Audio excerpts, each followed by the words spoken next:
Bonjour, bonjour. Nous continuons à la poursuite de Novembre Rouge.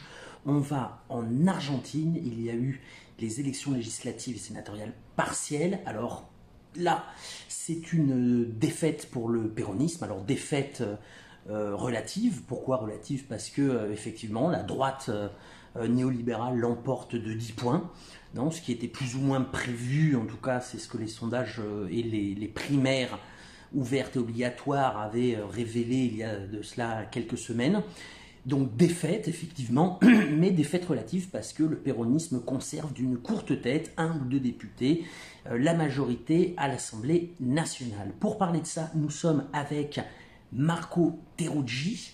Marco Teruggi est à l'analyse politique ce que Charles Gardel est au tango, un crack. Marco nous parle depuis Buenos Aires, donc depuis l'Argentine. Marco, j'espère que tu vas bien. Est-ce que tu peux nous parler des résultats donc des élections législatives et sénatoriales de ce dimanche, du dimanche passé? Bonjour Romain, comment vas-tu?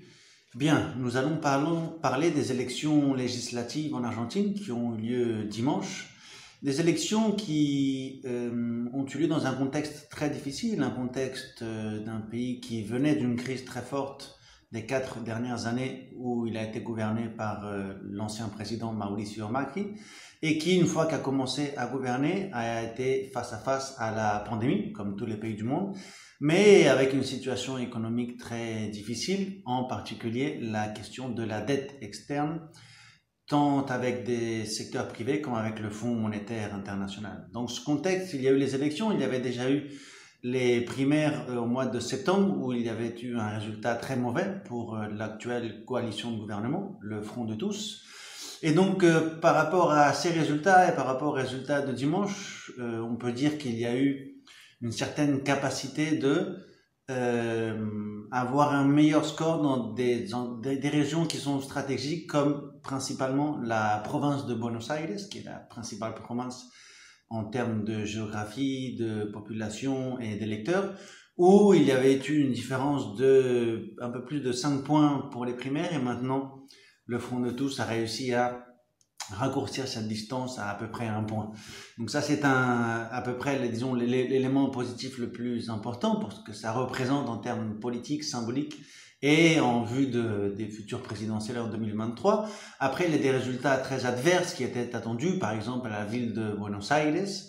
Et ce qui était en jeu, c'est les majorités et les minorités en députés et au Sénat.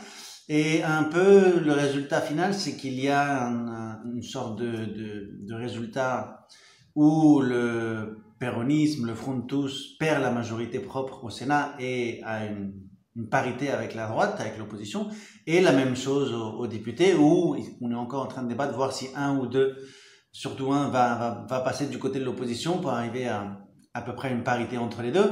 Mais il n'y a pas, comme disait l'opposition, un scénario de victoire absolue où à partir de maintenant tout va changer, sinon qu'il y a une photographie d'une situation politique et économique de fragilité, d'un gouvernement qui est une coalition hétérogène qui a énormément de débats et une situation structurelle très difficile, comme je disais, surtout par rapport à la dette. Donc je pense qu'il y a un peu des deux côtés de certaines aigreurs et de certaines possibilité de parler d'une certaine récupération, pas de victoire, mais d'un scénario moins difficile ou moins catastrophique que pour les primaires, ce qui est déjà énormément en vue des circonstances. Alors Marco, ces résultats auront certainement des conséquences au sein de la majorité présidentielle. Qu'est-ce qu'on peut dire sur les tensions qui existent au sein du bloc péroniste?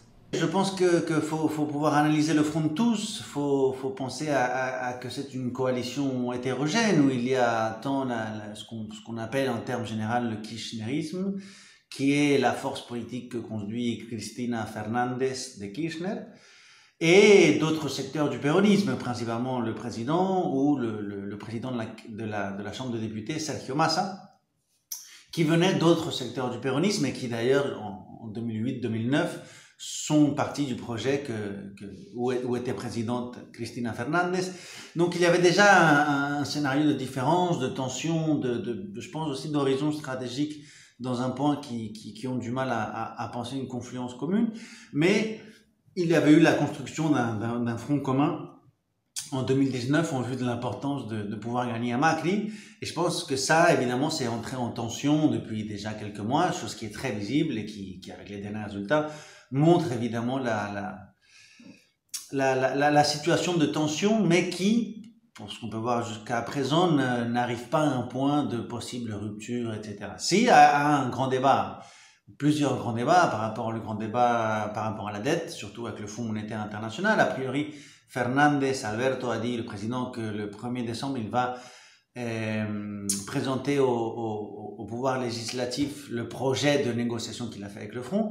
Et après, il y a l'horizon du 2023, où il y aura une élection, où évidemment il y aura un scénario très difficile pour le Front de Tous, pas forcément automatiquement facile pour l'opposition, qui est l'opposition qui a gouverné le pays les 4 années entre le 2015 et le 2019. Le mandat du néolibéral Macri, de l'ancien président Mauricio Macri, a été quand même marqué par un retour du néolibéralisme, une augmentation de la pauvreté, un endettement auprès du FMI sans commune mesure avec ce qui s'était passé dans l'histoire récente de l'Argentine. Comment peut-on expliquer le retour de cette droite néolibérale avec les résultats que nous avons vus au cours de cette élection? Je pense que une chose c'est Macri, autre chose c'est le bloc qui a réussi à construire l'opposition. C'est un bloc qui a aussi différentes expressions politiques. Il y a ce qu'on appelle en Argentine les pigeons, c'est-à-dire les plus modérés, los halcones, je trouve pas le mot en français, mais ils ont les secteurs les plus durs. Et ils ont réussi à construire un front. Ils ont eu des élections primaires effectivement au mois de septembre, à différence du Front de Tous. Ça leur a donné une certaine capacité de cohésion, même s'il y a énormément de débats et de disputes intérieures par rapport à qui sera le candidat présidentiel ou la candidate présidentielle en 2023. Après, je pense que là, il y a un bloc social très, très consolidé. Je pense que ce qu'on appelle le macrisme ou l'opposition ou la droite n'a pas énormément grandi ou même n'a presque pas eu de nouveaux votes. Ils ont conservé une grande partie des votes qu'ils avaient eu en partant en 2019 avec un scénario catastrophique. Et ça peut s'expliquer par plusieurs raisons. Je pense qu'il y a des raisons historiques de l'Argentine par rapport à ce qui est l'antipéronisme. Après l'antipéronisme croisé avec l'anti-Cristina Fernandez. Et après une bonne capacité de maintenir l'unité. Je pense que ce sont plusieurs éléments qui expliquent ça. Et surtout, disons, une grande difficulté de la part du gouvernement pour donner des réponses, des solutions à une situation économique très difficile. On parle d'un petit peu plus de 40% de population qui est sous le seuil de pauvreté. Donc c'est un chiffre vraiment très grand dans un pays qui depuis 6 ans est en train en termes économiques d'avoir un retrocesso, d'aller en arrière, de tomber.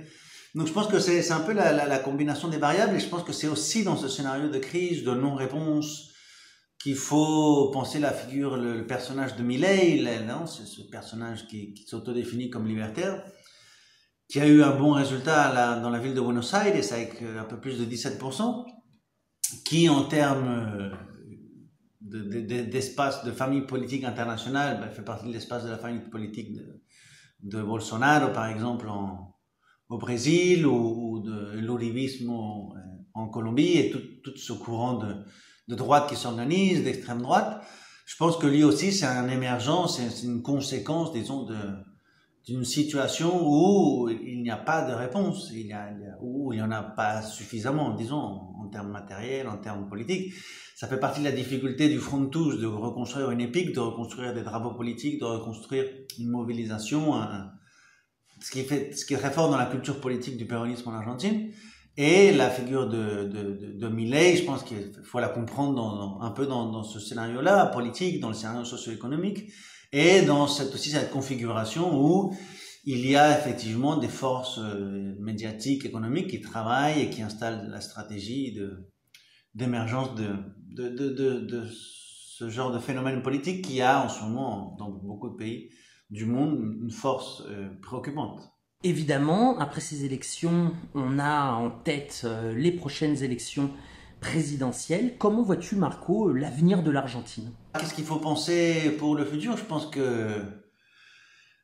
qu'il faut penser au 2023. Ça, c'est l'horizon électoral. On est donc à la moitié du mandat présidentiel. Après, je pense qu'il y a le grand débat qui est sur le fond, le grand débat qui est sur la dette et le grand débat de comment le gouvernement va renégocier la dette en sachant qu'il y a des tensions à l'intérieur par rapport aux visions de comment faire et comment après va être le schéma pour payer la dette, disons. D'où va sortir l'argent en termes très simples.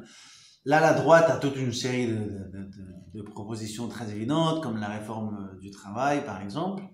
Maintenant, quelle est la solution que va apporter le péronisme? C'est un peu la grande question, disons, non? Quelle est la possibilité de réactivation, la possibilité d'avoir une entrée de dollars en Argentine pour pouvoir payer la dette? Donc ça fait partie de tout du scénario économique d'un pays qui dépend des exportations de soja, par exemple, ou de viande, et c'est des secteurs qui sont très concentrés et qui politiquement sont très adverses et qui en plus sont très internationalisés. Donc bon, c'est un peu tous les débats qu'il y a. Je pense qu'il y a beaucoup plus de questions en ce moment que de réponses certaines, surtout parce qu'il y a un gouvernement qui, en tout cas une partie, n'a pas vu la possibilité, la nécessité de confronter avec certains pouvoirs très clairs qui réduisent énormément la possibilité de gouverner ou de transformer les choses, tout simplement. Je pense au pouvoir, une partie du pouvoir judiciaire, une grande concentration médiatique en Argentine, ou par rapport à ce qui est la question de la terre et des grands groupes économiques. Bon, je pense que là, il y a cette idée de la conciliation qui, en ce moment, évidemment, est absolument en crise. Merci beaucoup Marco. Et bon, à la prochaine évidemment pour parler de thématiques liées à la politique latino-américaine, de l'Argentine ou d'autres pays dont nous savons tous que tu connais très bien les réalités politiques de ce continent. Et puis ceux qui nous regardent, je vous rappelle que les deux rives ne sont financées par aucun État ni aucun milliardaire et que cette voix discordante, si nécessaire pour que vous puissiez vous forger votre propre opinion, ne tient qu'avec votre soutien. Donc nous comptons sur vous pour aller sur le site lesdeuxrives.info et faire une contribution pour d'autres vidéos, pour un autre point de vue, un autre son de cloche sur la politique latino-américaine. À bientôt pour une prochaine vidéo, je compte sur vous.